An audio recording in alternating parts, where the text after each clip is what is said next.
Welcome back to the channel. It's always a privilege to have you here with me. If you've ever found yourself staring at the ceiling in the dark of night, contemplating the fleeting nature of life, or if you've ever woken up at dawn with an unexplained hollowness in your heart, then this video is for you.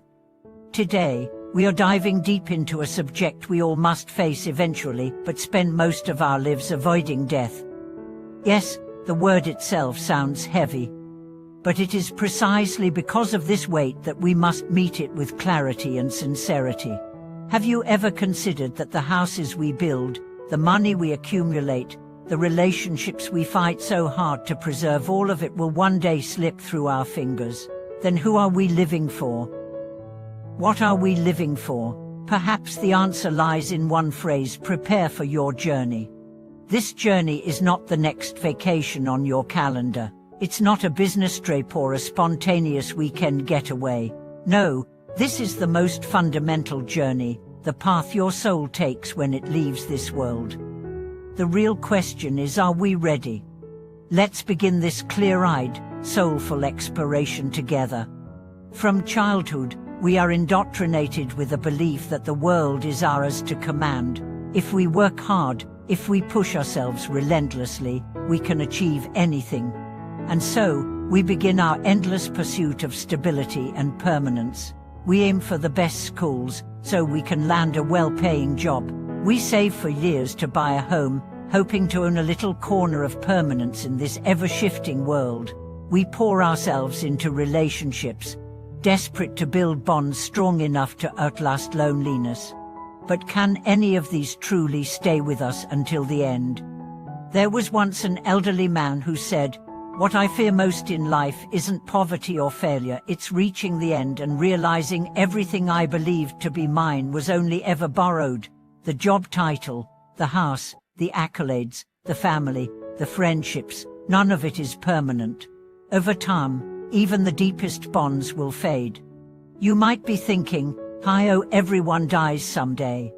But do you really understand what death means?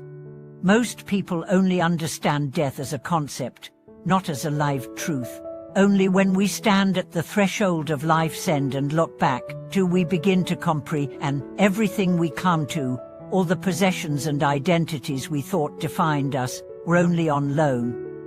Our bodies, our reputations, our bank accounts, even the people closest to us, they were never ours to keep. Painful as that sounds, this understanding is not a curse, it is a gift, a deep awakening, a gentle but powerful liberation. We are seduced by illusions of eternity. We believe the house will stand for generations, that wealth will shield us forever, that the person by our side will be there through every sunset. But the truth is more fragile. The house will decay, the money will lose value, and relationships will change, dissolve, or end.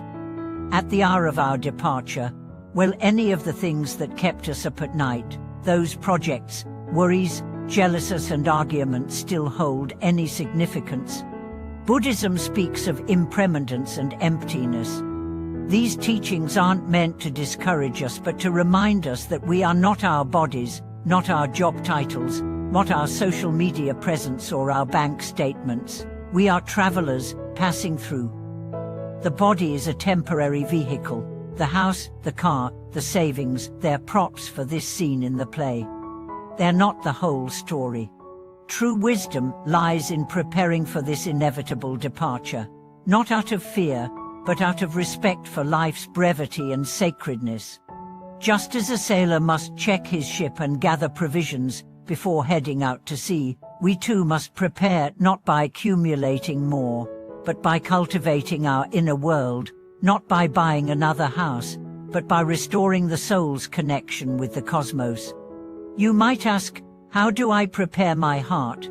The answer is simpler than you think. Start by letting go. Not giving up, just loosening your grip.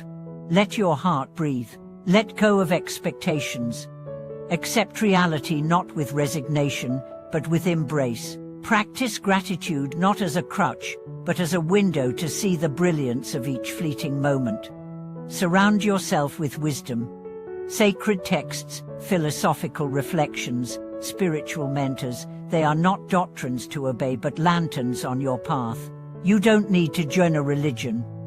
Just be a seeker of truth. Read, reflect, meditate. Even 10 minutes of silence each morning is a step toward preparation. And perhaps most importantly, learn to say goodbye. We struggle with farewells.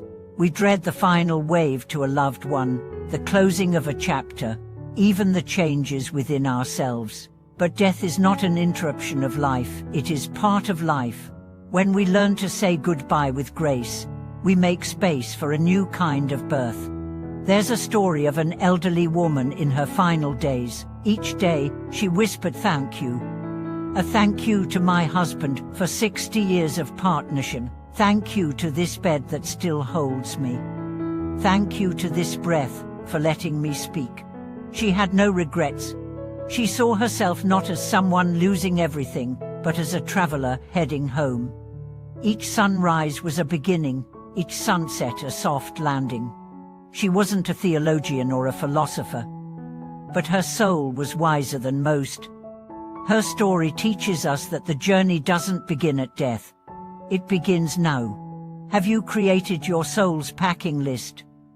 Is it filled with unresolved fears, grief, resentment?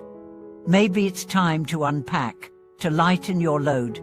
We don't know when the journey ends, but we can choose to walk with awareness, peace, and clarity every day. So if you too have ever stared into the night sky and wondered what this is all for, know that your questions are sacred, and your journey, though uncertain, is worth walking with open eyes. If you've been moved by this message, or if you carry similar questions and stories, I invite you to share them in the comments below. Let's create a space where souls meet, not just screens. Thank you for watching this video. May you live with clarity today and face tomorrow with peace. Don't forget to like, subscribe, and share this journey with someone who needs it. We'll see you in the next video. Until then, may your steps be steady and your heart unburdened.